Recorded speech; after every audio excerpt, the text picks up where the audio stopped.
আওয়ামী লীগের নেত্রী শেখ হাসিনাকে বলবো, আপনাকে বারবার বলছিলাম এই পথে হাইটেন না, এই পথে হাঁটলে আপনার এই পরিণতি হবে।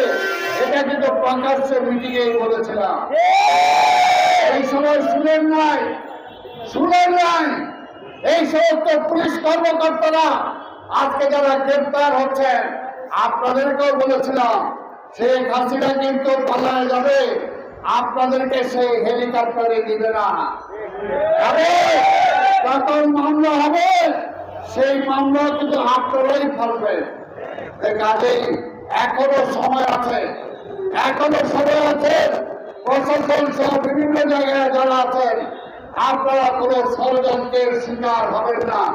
আপনারা মানুষের জন্য কাজ করবেন, জনগণের জন্য কাজ করবেন, দেশের জন্য কাজ করবেন, তাহলে